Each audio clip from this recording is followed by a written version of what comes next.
L'association Normandie Mémoire. Donc, cette association, elle a pour but d'organiser, de coordonner et de promouvoir la mise en valeur et l'exploitation à des fins culturelles, éducatives et touristiques, donc des sites, musées, manifestations diverses ayant trait au débarquement, et on est au cœur de cette actualité avec le 70e, ainsi que la bataille de Normandie, à l'action de la résistance, ainsi qu'à la mémoire des martyrs de l'occupation nazie et des victimes des combats de la libération. Elle a également pour but de conduire toute action qui va valoriser l'espace historique de la bataille de Normandie, avec pour mission d'inciter les opérateurs locaux à participer à l'amélioration d'ensemble de l'attractivité des sites et musées, de réunir les moyens de garantir la vérité historique dans toutes les évocations de la bataille de Normandie et de favoriser l'approfondissement des recherches historiques et muséographiques. Il vous est donc, au sein de cette association Normandie Mémoire, proposé de désigner donc M. Daniel Le Reculé comme représentant de la ville de Cherbourg-Octeville. Qui vote contre? Qui s'abstient? 9 abstentions. Délibération adoptée. Nous poursuivons avec le groupement d'intérêt public Normandie Impressionnisme. Donc, la ville de Cherbourg-Octeville a participé aux 2 premières éditions du festival intitulé Normandie Impressionnisme à travers l'organisation et la présentation au public des expositions suivantes. Millet à l'aube de l'impressionnisme, au musée Thomas-Henry en 2010, et puis au manoir du Tours, donc à la conquête de l'Ouest, donc l'affiche balnéaire normande. Donc, ce festival a pour ambition, bien évidemment, de mobiliser l'ensemble des acteurs culturels, touristiques et économiques des 2 régions, Haute et Basse Normandie, autour de l'impressionnisme, dont bien évidemment ce territoire est le berceau historique. Il vous est donc proposé, pour siéger au sein du groupement d'intérêt public, de désigner Madame Catherine Gentil,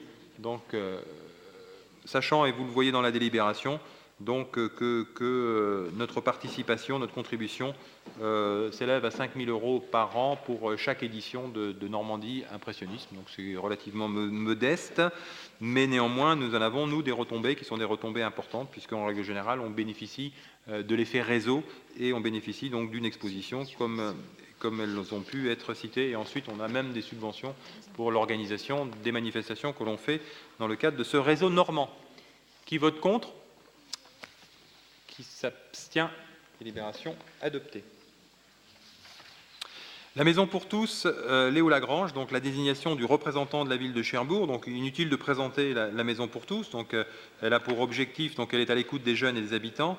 Elle a pour objectif de développer des projets, d'accompagner le public justement dans la réalisation de ces projets, de promouvoir un certain nombre de dispositifs d'aide aux jeunes, que ce soit les chantiers loisirs, des bourses, l'aide à la création de junior associations, de favoriser également les projets de mobilité internationale, notamment dans le cadre des jumelages de la ville, de permettre l'engagement dans des actions de prévention, de permettre la diffusion et l'appropriation de l'information jeunesse par le public cible, accueil, écoute et orientation des publics, de permettre l'implication des publics dans la vie des quartiers, notamment au quartier des provinces et des vallons, et puis de proposer des activités éducatives ou socio-éducatives. Donc, l'article 9 des statuts de la Maison pour tous, Léo Lagrange, prévoit que son conseil d'administration est composé notamment d'un représentant de la ville nommé par le conseil municipal. Et à ce titre, il vous est proposé de désigner Madame Lydia Thiolan. Qui vote contre? Qui s'abstient? 9 abstentions. Toujours, délibération adoptée. Toujours dans le cadre des politiques jeunesse, le conseil d'administration de la Maison des jeunes et de la culture, MJC, la désignation des délégués. Donc, la MJC de Cherbourg-Octeville, c'est une association 1901. Elle est bien évidemment à l'écoute des jeunes. Elle initie, accompagne et soutient tous leurs projets.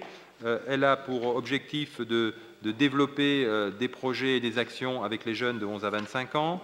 Elle propose un accueil sur 2 sites, en centre-ville, rue de l'Abbaye, et également dans le quartier de la Brèche du Bois.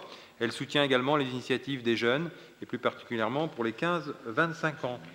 Elle a également une multitude d'actions, d'accueil, d'écoute, d'orientation des publics. Donc c'est véritablement un partenaire de la ville de Cherbourg-Octeville dans le cadre des politiques jeunesse. L'article 12 des statuts de la MJC prévoit que son conseil d'administration est constitué notamment d'un certain nombre de personnalités, dont des représentants de la ville de Cherbourg-Octeville. Il vous est donc proposé de désigner Madame Lydia Thiolan et Monsieur Barzine Boniadi comme représentants du conseil municipal au sein du conseil d'administration de la Maison des Jeunes et de la Culture. Qui vote contre? Qui s'abstient? 9 abstentions. Délibération adoptée. Les désignations sont assez éclectiques, donc il vous est proposé maintenant de désigner le correspondant défense. Donc, créé en 2001 par le ministère délégué aux anciens combattants, donc la fonction de correspondant défense a vocation à développer le lien armée-nation et de promouvoir l'esprit de défense. Donc, il vous est proposé de confier cette lourde tâche à M. Daniel Le Reculé comme correspondant défense. Qui vote contre? Qui s'abstient? Délibération adoptée. Charte de la vie nocturne. En 2011, donc, un travail partenarial a été engagé avec le sous-préfet, le procureur de la République, le commissaire central de police et la ville de Cherbourg-Octeville sur l'élaboration d'une charte pour la qualité de la vie nocturne. Dans un second temps, l'Union des métiers et des industries de l'hôtellerie de la Manche, la Chambre de commerce et d'industrie et la communauté urbaine, ainsi que les conseillers de quartier centre-ville ont été associés à cette réflexion. Donc, la charte de la vie nocturne, elle a été signée le 6 juillet 2012 par les différents partenaires. Un comité de médiation et de conseil a été créé qui associe les différents organismes, qui a pour objectif d'examiner notamment les demandes de fermeture tardive qui sont présentées par les exploitants, mais aussi de faire office de médiateur en cas de conflit entre les riverains d'une part et un ou plusieurs établissements de débit de boissons. De même, de concevoir et de mettre en œuvre des mesures propres à favoriser une vie nocturne de qualité en centre-ville et également de plus en plus maintenant dans les actions de prévention, notamment sur les problématiques d'alcoolisation forte des jeunes. Donc c'est pourquoi il vous est proposé de désigner donc les 4 représentants au sein de ce comité de médiation et de conseil, Madame Guylaine Godin, Monsieur Frédéric Bastian, Madame Anna Pic et Monsieur Barzine Boniadi. Qui vote contre? Qui s'abstient? Délibération adoptée. Le conseil de discipline, donc le conseil de discipline de recours tel qu'il est issu du décret du 18 septembre 1989, relatif à la procédure disciplinaire qui est applicable aux fonctionnaires territoriaux, c'est une instance consultative statutaire régionale qui est composée de représentants des collectivités. Donc il vous est proposé de désigner, alors sachant que c'est un peu complexe, puisqu'on va désigner quelqu'un qui risque de ne pas siéger, puisque ce sera le représentant de la collectivité qui va être dans le cadre d'un tirage au sort, désigné comme pouvant siéger pour représentant les collectivités locales au sein du conseil de discipline. Donc on vous propose que M. Nicolas Vivier soit amené à concourir à ce tirage au sort. Qui vote contre? Qui s'abstient? Délibération adoptée. Ensuite, donc, le comité d'activité sociale, culturelle et sportive, plus connu sous le nom de CASC, donc la désignation des représentants de l'administration. Donc, ce comité d'activité sociale, culturelle et sportive, donc, c'est une association de loi de 1901 qui a été créée par un collectif d'agents municipaux en décembre 2008. Et il a pour objet donc l'activité sociale collective ou individuelle visant à améliorer l'accès des agents publics et de leurs familles aux activités sociales, culturelles et sportives. C'est en quelque sorte notre comité d'entreprise. Et à ce titre, un titre d'information, notre comité d'entreprise réunit son conseil d'administration le vendredi 26 à 25. C'est l'AG, l'Assemblée générale le 25. Voilà. Et il y aura une soirée festive pour ceux que ça intéresse. Donc une convention d'objectifs encadre les relations entre la ville et l'association et il vous est proposé donc de désigner pour nous représenter au sein du conseil d'administration M. Nicolas Vivier en tant que titulaire et Guylaine Godin en tant que suppléant. Qui vote contre? Qui s'abstient? Donc délibération adoptée. On reste toujours dans le cadre de l'action sociale pour les fonctionnaires territoriaux, à savoir le comité départemental d'action sociale de la Manche. Donc la désignation des représentants de l'administration. Donc ce CDAS, donc là aussi une association de loi 1901, il a pour objectif de rechercher l'amélioration des conditions de vie des agents de la fonction publique territoriale et de leur famille, notamment par l'octroi d'aides ou de secours à l'occasion d'événements familiaux, et ainsi de contribuer aux frais de vacances et de scolarité des enfants de ces personnels et de faciliter le recours au crédit. Donc il est complètement complémentaire de notre comité départemental d'action sociale, de notre CASC pour lequel nous venons de désigner nos représentants. Et les statuts de ce comité départemental donc, stipulent que chaque collectivité adhérente est représenté à l'Assemblée générale par un délégué titulaire. Et donc, il vous est donc proposé, là aussi, de désigner M. Nicolas Vivier comme délégué titulaire et M. Franck Tison comme délégué suppléant. Qui vote contre? Qui s'abstient? Délibération adoptée.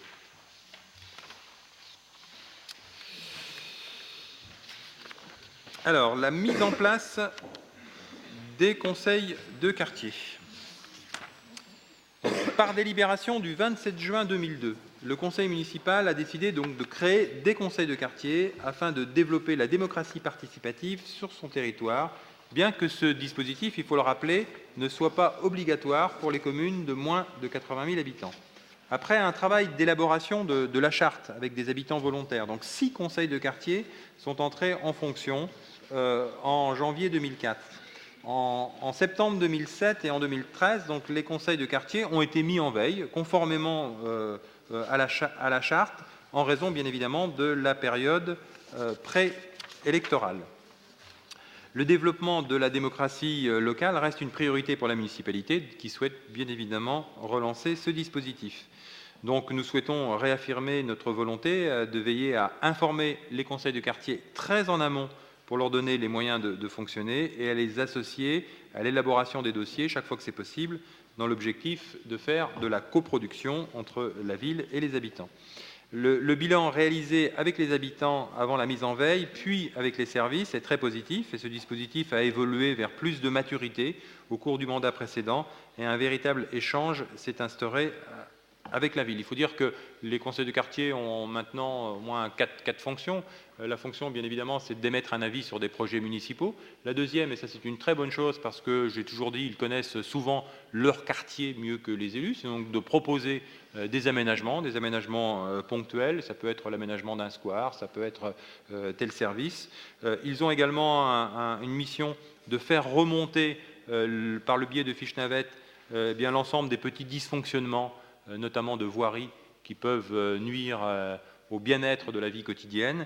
Et puis enfin, et ça c'est une évolution, les conseils de quartier se sont de plus en plus impliqués dans l'animation de leur quartier, en organisant ici des vides-greniers, là des chasses aux œufs. Et je crois qu'il y a une chasse aux œufs qui doit être organisée très prochainement. Ils s'impliquent également, ils se sont impliqués ce week-end pour le conseil de quartier centre-ville dans la distribution des plantes vivaces à la population. Donc ils ont un rôle d'animation. Donc il est proposé donc de reconduire les dispositions qui sont adoptées, donc qui ont été adoptées lors du mandat précédent, c'est-à-dire la création de 6 conseils de quartier, donc le conseil de quartier Amont-Quentin Province, le conseil de quartier Centre-Ville, le conseil de quartier Octeville-Bourg, le conseil de quartier Sud-Est, le conseil de quartier Val-de-Serre et enfin le conseil de quartier des Vallons, selon les mêmes délimitations donc, qui ont été prévues par la délibération du 27 juin 2002.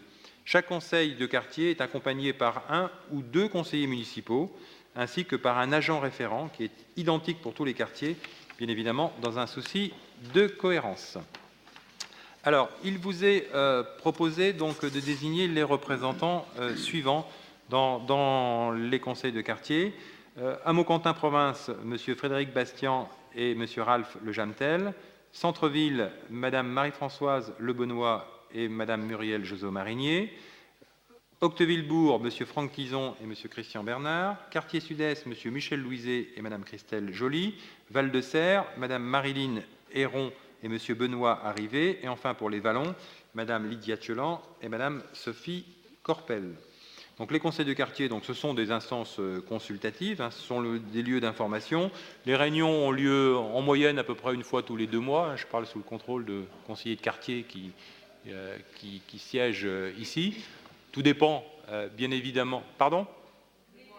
Tous les 2 mois ou tous les mois, mais ça dépend du rythme, c'est à chaque conseil de quartier.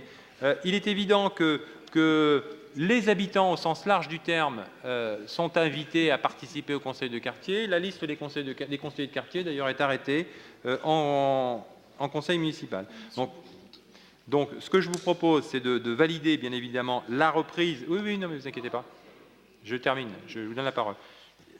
Il vous est donc proposé de valider la reprise des conseils de quartier et puis donc de valider les différentes représentations. Monsieur Bourdon, je vous laisse la parole. Ouais. Non, monsieur le maire, donc, je vois que vous avez déjà décidé des conseils de quartier. Normalement, les conseils de quartier sont apolitiques. Donc nous aurions bien voulu que l'opposition ait aussi un droit de regard et de participation, puisque, comme nous le disions depuis le départ, on représente un Cherbourgeois sur 2.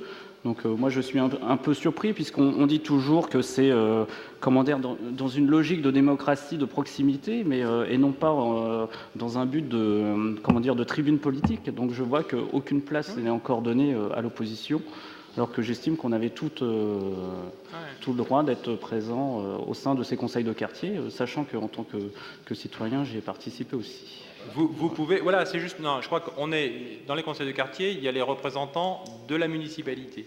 Et dans les conseils de quartier, il y a, je dirais, les citoyens. Et vous pouvez tout à fait, en tant que citoyen, être présent dans ce conseil de quartier. Et je vous invite d'ailleurs à y être en tant que Mais monsieur le maire, un citoyen, quand même, voit un élu comme un citoyen qui est plus à l'écoute.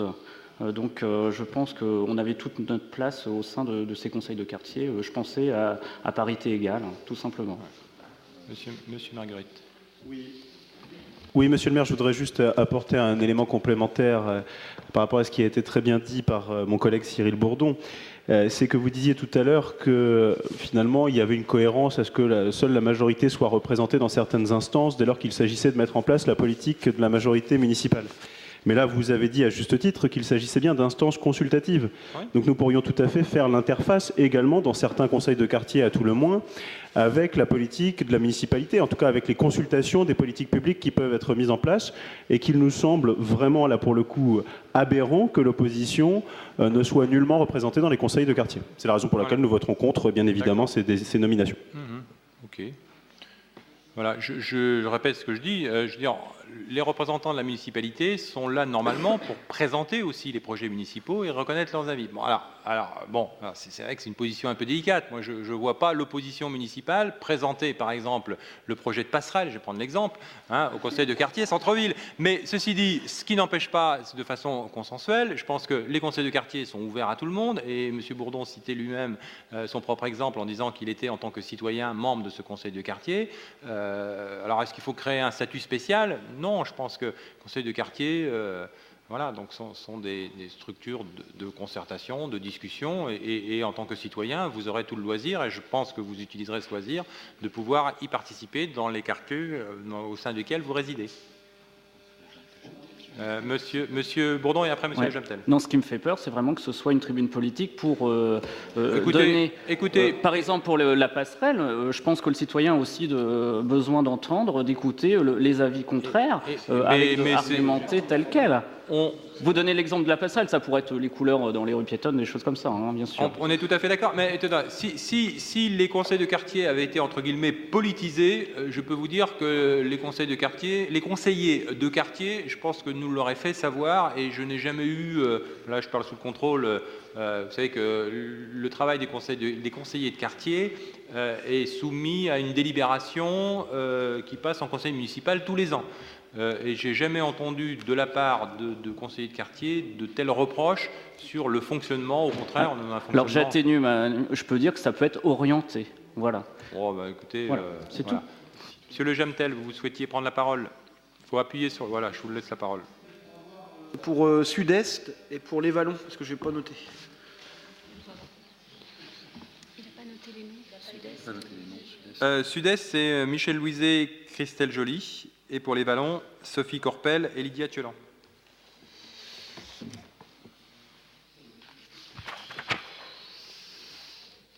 Merci. Donc, je soumets cette délibération aux voix. Qui vote contre ? Qui s'abstient ? Délibération adoptée.